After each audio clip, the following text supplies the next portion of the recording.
I'm going to ask our next guest all about that, because we are about to talk to England's most prolific national football manager, having managed 5 countries' teams over the last 20 years. During that time, he's been awarded a medal from the King of Nepal, hugged a pitch-invading prince in Kathmandu, and has taken the Indian team to the top 100 in the world. Now, despite developing the beautiful game abroad, Stephen Constantine remains relatively unknown here in the UK. However, he has now written a book about his career.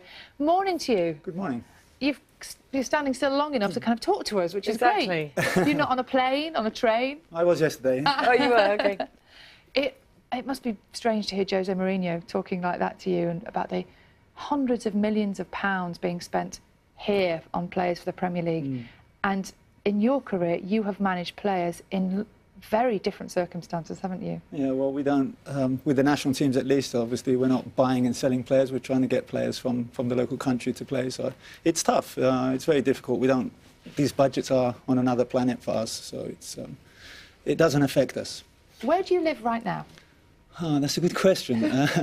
I'm based in Delhi. I have an apartment on the 22nd floor. The last time I was there was in early May.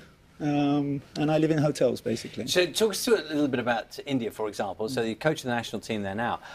Is the rest of the world lucky, really, that India hasn't got the football bug yet? Because such a huge population, presumably, if the nation embraced the sport, they would have an amazing team. Is it simple as that? No, it's they have got the bug. They've got it big time. Really? But the players are not yet of the sort of international standard? The last 3 or 4 years with the Indian Super League and the results from the senior national team have really caught hold of the nation. There's hundreds and thousands of kids. Well, we have more kids playing football than we can count.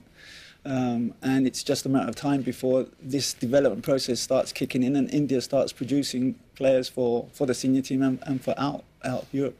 And tell us about your sort of love affair with football, because right from a small child, you loved this sport, didn't you?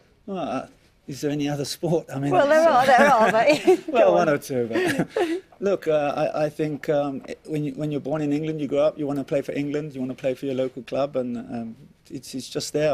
I've had to go out and coach in other countries because I don't want to do anything else. I've never wanted to do anything else, and for as long as I live, I won't want to do anything else. So, how do you coach in different countries? You know, when you move to a new country, do you have to change your style in any way?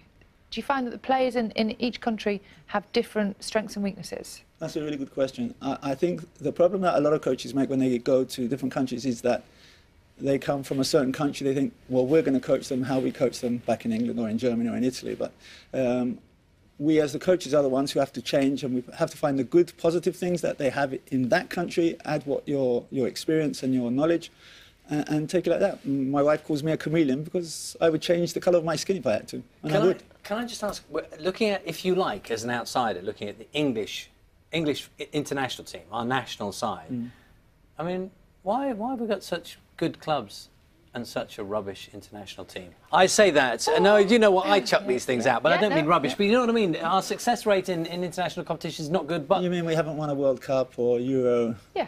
In God knows how long. Well, it's a problem, isn't it? Well, it is. Look, I think one of the problems is that everyone likes to beat England. We have this arrogance about us that when you go abroad, you feel that. And they love to beat us. We are not as good as we think we are. Although the last few years, the under-17s have done really well, the under-19s, the under-20s won the World Cup. And that's a sign of things changing. And in England, we're starting to take the youth set up a lot more seriously than we have been in the past. In other countries, it's normal for them to focus so much on the youth. We don't do that as much, but we are now. Would you turn it down? Would you turn it down as a job? Turn what down? England coach. I'd take it in a second. Why not? I've managed everywhere else except in my own country. If anyone's listening, that answer there just tells you pretty much everything you need to know. About what? About the problem? Well, about the historic problem of the youth side. Now we're looking at it. Now they are working on developing youth football. St George's Park, we're starting to see the effects of that. But other countries elsewhere in mainland Europe have been doing that for years. Not only in Europe. I mean, the under-17 World Cup's in India this year, and the England team will be coming, and it's great to see that they're qualifying for these tournaments. So the future's bright, I think. It's really interesting hearing a Stephen slightly different Constantine, thank you. perspective. Thank you very much. Thank you. The book is called, that he's written actually, is called From Deli to the Den, the story of football's most travelled coach.